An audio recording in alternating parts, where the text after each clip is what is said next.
All right, let's be honest. Nobody likes it when things go wrong for a customer, right?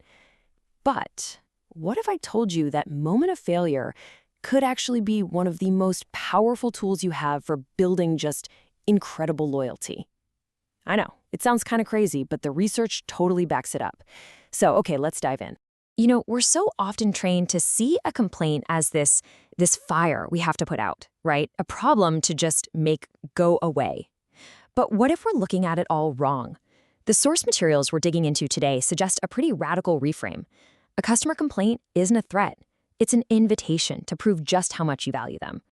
So let's zoom in on that critical moment of impact, that instant things just go sideways for a customer. Now, there's an official term for this in the service industry. It's called a service failure. And all that really means is this. A service failure is the gap between what a customer expects and what they actually get. It's that sinking feeling, the one you get when reality just doesn't live up to the promise. And let's be real, we have all been there. We've all been on the receiving end of that feeling. Okay, but here's where things get really, really interesting. When a service failure like this happens, it actually opens the door to this fascinating psychological phenomenon. And this is something that can completely transform the entire customer relationship. It's called the service paradox, and believe me, it is a total game changer. The research on this is crystal clear.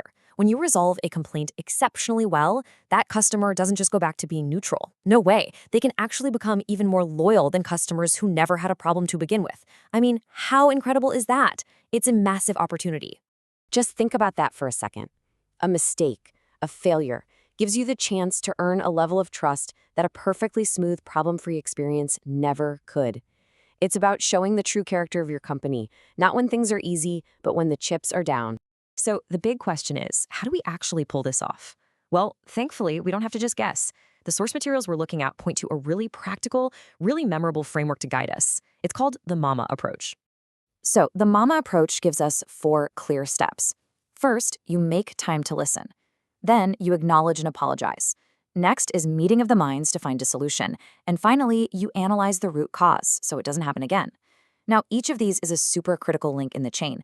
But, and this is a big but, according to the sources, the entire recovery can completely fall apart if you get one specific step wrong. And that step is acknowledge and apologize. So that's exactly where we're going to focus today. And that's because a good apology is so much more than just saying the words, "I'm sorry." It's really about setting the stage for everything that comes next. It's about de-escalating the whole situation and, most importantly, showing the customer that you are on their side. Yeah, the sources are completely unanimous on this point. An honest, heartfelt apology isn't just a good idea, it's the absolute non-negotiable first step. It is the foundation for everything else you're about to do. If you try to jump ahead and solve the problem without a genuine apology first, it doesn't work. Period. Okay, so if it's way more than just muttering sorry, then what's the secret sauce? What separates a weak, forgettable apology from a powerful one that actually starts to repair the relationship? Well, it really boils down to 3 key things. First up is sincerity. The customer has to actually feel that it's genuine, that it's coming from the heart. Second is ownership. You've got to take responsibility for the problem, no excuses. And third, personalization. This can't be some canned copy and paste response. It absolutely has to be tailored to their specific issue. Okay, let's look at a really powerful example of this in action. A phrase like, "I totally understand how frustrating that would be." Now this is a masterclass in empathy. Notice what it's doing and what it's not doing. It doesn't even admit fault yet. It just validates the customer's emotion. It's a way of saying, "Hey, I hear you, and your feelings are totally valid." Or how about this one? "I get your concern. I would be distressed too." See? This takes it even a step further. You're actually putting yourself in the customer's shoes. You're communicating that their reaction isn't just valid, it's perfectly reasonable. And that simple act immediately helps to build rapport and just bring the tension level way down. And this really shows the 2 very different paths you can take. On one side, you've got what I'd call wall-building phrases, like, "Well, that's our corporate policy." These are just conversational dead ends, right? They immediately create an us versus them dynamic. But on the other side, you have the bridge-building phrases, something like, "I'm going to make this right for you." Wow.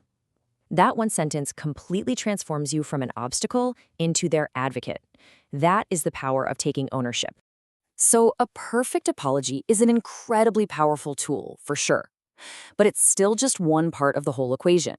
To make this recovery magic work every single time, it really needs to be part of a larger, repeatable system. And you can see these same core ideas popping up in other successful frameworks too. Like take the HEAT model, for example. Hear, empathize, apologize, and take ownership. It's a different acronym, yeah, but look at the core DNA. It's exactly the same as the MAMA approach. It just goes to show that these principles are a recognized best practice for a reason. And this diagram just illustrates so perfectly how it all fits together. See, a single customer interaction isn't happening in a vacuum. It's part of a much larger life cycle. It starts with receiving the complaint, then you classify it, you assign it, you track it, and you finally bring it to a resolution. Having a solid process like this in place is what ensures that every single customer who speaks up is actually heard, and that their issue is seen all the way through to the very end. All right, so let's bring this all together. We started this whole conversation with a failure, right? A moment of pure customer dissatisfaction. But what we've seen is that inside that negative moment are the seeds of something so much greater. And if there's one thing you take away from all this, let it be this. Fixing the immediate problem is important. Of course it is. But the real long-term goal? It's to fix the relationship. The problem is just the vehicle. The destination we're aiming for is a stronger, more trusting, and way more loyal connection with that customer. So, I'll leave you with this final thought to chew on. The next service failure isn't a matter of if it's going to happen, it's a matter of when. So, armed with these ideas, how are you going to turn that moment from a potential loss into your company's next great success story? Thanks for tuning in.